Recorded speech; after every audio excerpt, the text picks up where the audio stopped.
G'day cobbers, welcome to the final stretch of our Thylacine expedition. It's been a rough journey, let me tell you. I knew this hunt for the presumably extinct Tasmanian tiger wasn't going to be an easy one, but I never could have predicted that it would be quite this convoluted. Not to fret though, because today we're heading through Resurrection Valley, a quiet place surrounded by the mountainous tiers of the southwest. I'm hoping that this is just the place to bring some life back to this tiger. Ty started off strong in his debut game with a solid focus on platforming collectathon action. With sprawling landscapes and incredibly colourful characters, Bush Rescue was admittedly a minor step backwards. It was still a fine game, I enjoyed my time with it, but it seemed like Chrome had lost some direction. However, with the third game, Night of the Quincan, unfortunately, shit hit the fan hard here as this game was a total mess. Almost no normal gameplay, tedious, cumbersome design, and a complete lack of focus. Ty the Tasmanian Tiger was extinct once again, as Chrome moved on to other projects, most notably the Legend of Spyro series, which fared no better, sporting many similar poor choices. You thought our journey to reach this point was rough. Chrome found itself bouncing around between a bunch of random projects after this, before some large downscales crippled the company. But, still hanging on, Chrome started the resurrection of their favourite mascot. Ty had a brief return within a Facebook app known as Bush Rescue HQ, which allowed players to create their own Thylacine characters. And that was it. Talk about a letdown, but it fit in with all of the other garbage Facebook apps of the time, I suppose. It said that there was going to be a quest mode included, but that never saw the light of day. Then finally in 2012, for his 10-year anniversary, Ty was born again. For real this time. Inside of Boomerang Blast, a mobile app that was basically Tinder, swiping left or right to throw the classic rangs at various targets. Unfortunately, there is no way I can play it for myself all these years later, but to be blunt, it looks exhausted at best. I'll be honest, it's nothing but depressing seeing a character and franchise with such potential dragged through the mud like this. But having said that, I guess you could call it karma for that cheeky trailer for the original game, which is hilarious in retrospect because it's actually the total opposite of how things played out. But for something that does hit so close to home for me personally, seeing all of that potential finally drop dead as a shitty app and some garbage Facebook dress-up game really hurts me deep down under. Thankfully, however, Chrome hadn't lost hope.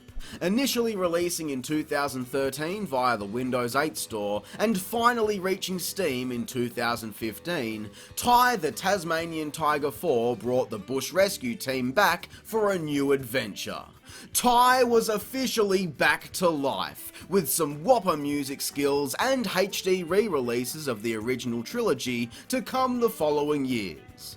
It's been a long time for fans of the series to finally see any resemblance of life still left in this franchise. So let's not waste any more time and take a look at our favourite Thylacine's latest outing.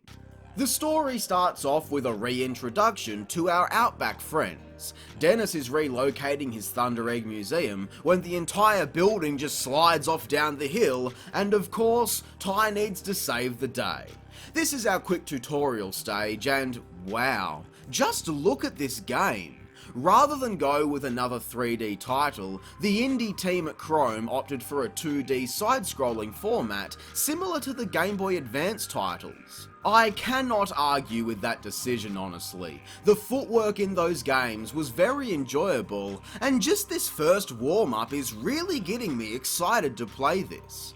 The game looks and sounds authentic, and I love the artwork on these comic book style cutscenes. But they're begging to be fully animated, and how sick would have that been? Where is my Saturday morning animated bush rescue adventure cartoon? I'm 23 years old and I'd still watch the hell out of that. The art style here is to die for. But again, with these limited cutscenes, the lack of any voiceover dialogue is a problem that we need to address. It is a real shame that we don't get to experience the full blast of personality that made these characters so beloved to begin with. Granted, I certainly prefer silence than the alternative of getting new voice actors in, assuming the original cast is no longer available because it is 10 years later, but it just makes things feel a bit empty. But I won't let that stop me from enjoying this because Ty 4 is already off to a strong start. Following the events of the third game, Boss Cass attempted and successfully flooded the town of New Burramudgee to form a lake, forcing Bush Rescue to relocate into the nearby town of Coolaranga. Acting as the main title screen, we can buy all of our favourite rangs, unlock various character skins, which is definitely a neat addition, as well as replay any previous levels or minigames. As far as the narrative is concerned, Sly hasn't been seen for some time, so Ty sets off to find him as the primary objective, while doing some bush rescuing in the process. The game is split into 3 different acts, each with 3 levels and a boss fight. The levels themselves are split up into 3 segments each, and all involve some sort of basic mission, like repairing the dam to prevent flooding, rescuing people from a shipwreck, and putting out bushfires. Hitting all of the classic notes, nothing wrong with that, but our ultimate goal here is just progressing through the mostly linear levels. Sometimes we've got to collect a couple of items along the way, but it's very much just about reaching the end, and that's it. And you know, that's okay. Stripping away the complicated mechanics that plagued some of the previous games was definitely a step in the right direction. Sometimes it's the most simple of games executed well that work best in the long run. Control is decent enough. Sometimes jumps can be a little floaty, but it doesn't affect the platforming gameplay too much. Using the mouse over a gamepad, you've got full aiming control, but I found the auto system on the controller to work fine enough. And thankfully, Ty manages to sit centered on the screen. Thank you. Even though it may seem like a downgrade, if you're a fan of the original trilogy, the side-scrolling action is actually a lot of fun in all of its simplicity, and thank God for that, because I don't have it in me for another slog through some arduous 3D shitshow. So I just can't complain with such a return to form here. Simplicity! That's what the first game did so well. It knew exactly what it wanted to be and didn't deviate at all. A mindset that returns in this new adventure. The major focus is on running through each area, searching out of bounds for collectibles, and breezing through the combat. No slow, plodding, close range crap, just a full arsenal of projectile rangs with all of your favourite abilities.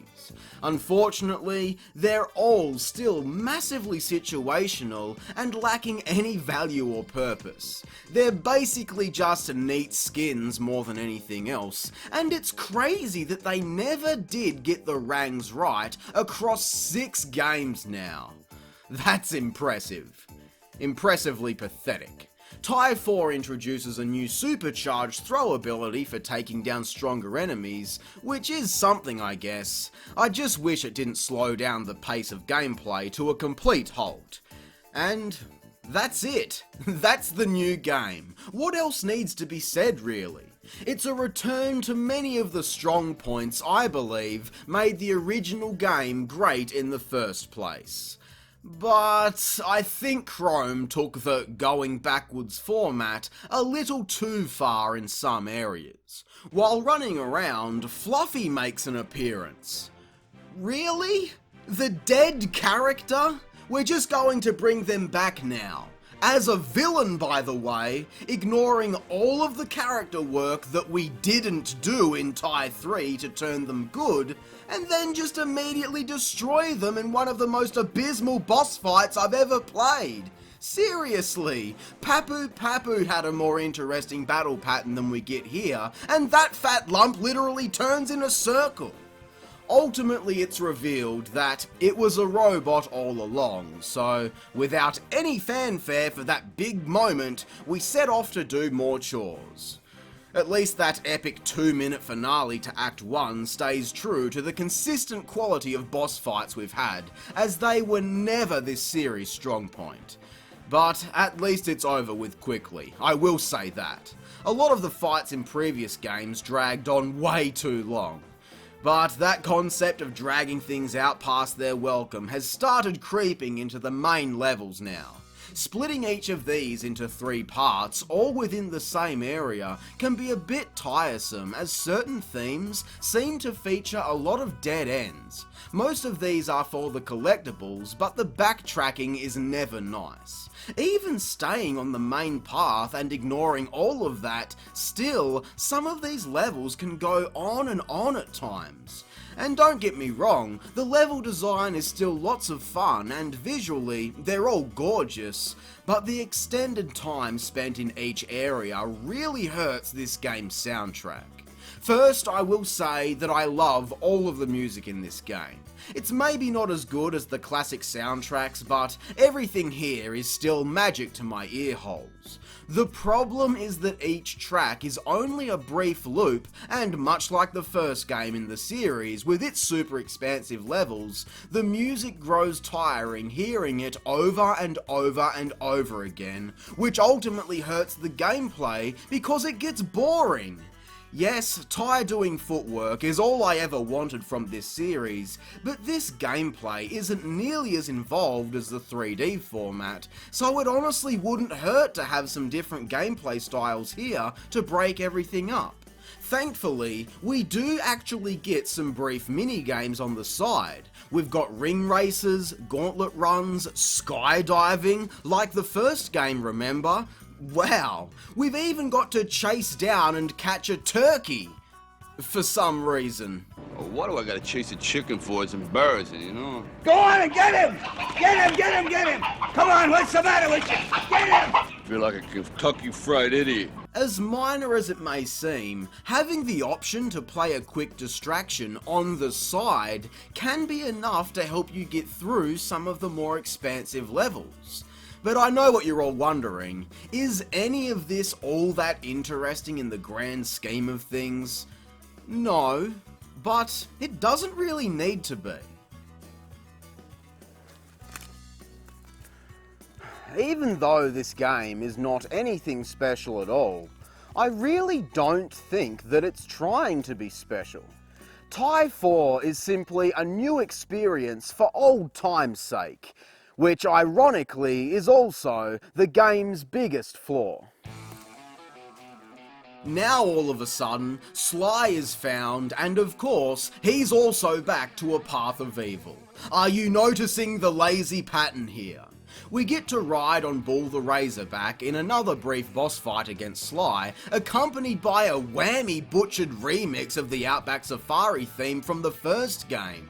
Seriously, you'd have to try really hard to fuck up the original song because it was so badass, but trust me, they found a way to make it sound shit. Thankfully, we don't have to hear it for long before we destroy Sly and his Crab Mercible.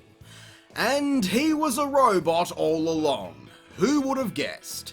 The entire purpose of this game is fan service. I get that. Familiar music, level themes, characters, abilities, and presentation. But the story beats in this adventure are so poorly constructed, it's almost insulting to the intelligence of the player. I'd just prefer if they made some new evil henchman to defeat in less than a minute, instead of ruining one of the main characters of the entire franchise. Don't try to undo a bunch of hard story work just to create plot twists that never land. The execution is strange to say the least, and as is tradition, the big finale is no different. Ty gets word that Sly, the real Sly, is being held at Casablanca, Boss Cass's island resort, and after a quick race to save him, we meet face to face with our final boss. Thankfully, he expositions the fuck out of us right before the fight, actually explaining the entire story right before it's over. Which is very kind of him because, I'll admit, I was a little lost at times. The short version is that he's planning to use these magnetocoins to attract an asteroid which will wipe out all warm-blooded mammals once and for all. So into the boss fight, all we do here is dodge his attacks inside of this constantly turning arena, do some damage and repeat. There's really nothing to it. We then destroy all of the magnetic coins just in time for the asteroid to collide with the Earth. For some reason, we don't even get to see this. It all plays out in dialogue boxes. What's that about? But it's okay, it landed outside of Coolaranga and nobody is hurt, so we have one last scuffle with Cass and the game is over. As a plan B, the boss decides to freeze himself for 1,000 years so that he can truly outlive all of the mammals, as Ty escapes the island safely, returning to his friends. Overall, I think this game is good, but not great. I do really enjoy the level design for the most part, and everything is quick and fluid to play. Presentation is definitely up to scratch, and as mere fan service, it does well enough at hitting all of the nostalgic notes. But that's about it, to be honest. Collectibles still serve no purpose, rang variety is almost non-existent, even simple things like being forced to carry certain items one at a time, painstakingly backtracking all over the place, can make certain levels tedious to complete. But to end on a positive note, it shits all over Night of the Quinkin, so I'm more than happy about that.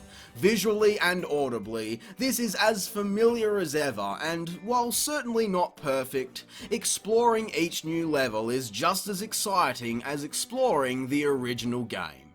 Ty the Tasmanian Tiger 4 gets 5 out of 10. The key detail lacking for me here was the personality and presentation. With no voice acting and an unpolished, weak story with shaky cutscenes, the characters of Ty's world simply don't translate as well here.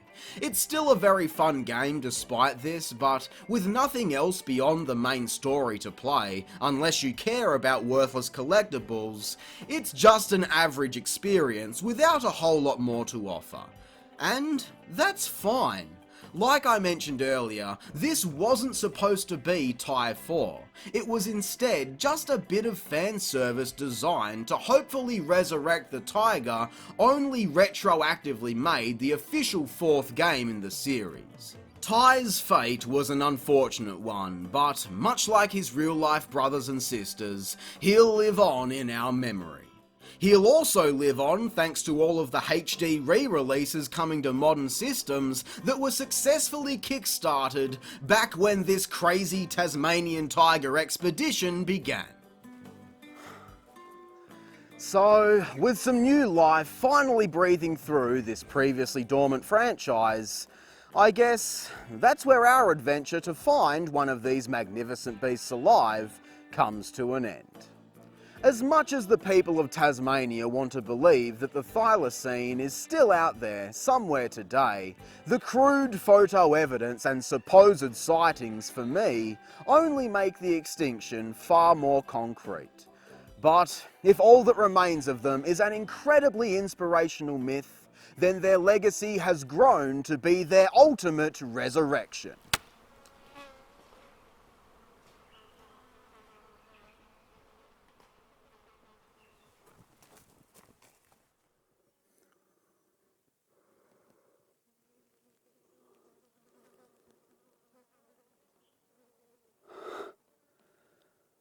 Bonza.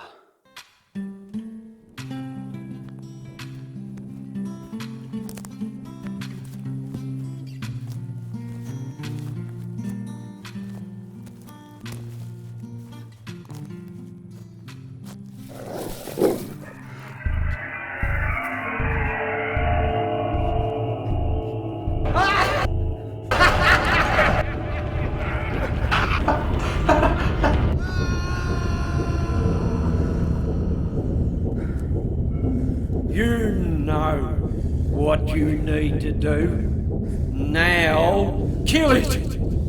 Kill it! Kill it!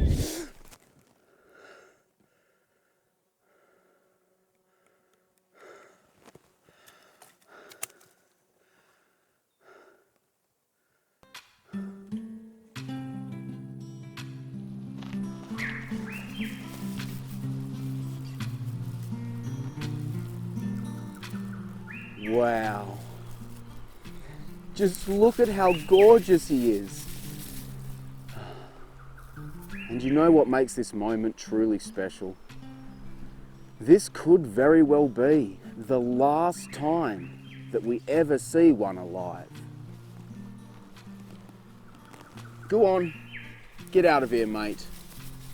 I'm not going to hurt you.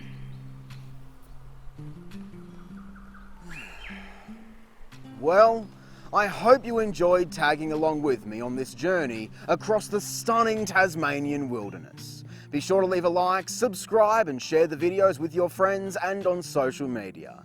And of course, a huge thank you goes out to all of the amazing people over on Patreon for helping to fund this expedition. So until next time, I'm Square-Eyed Jack and I hope you have a great fucking day. Thanks for watching.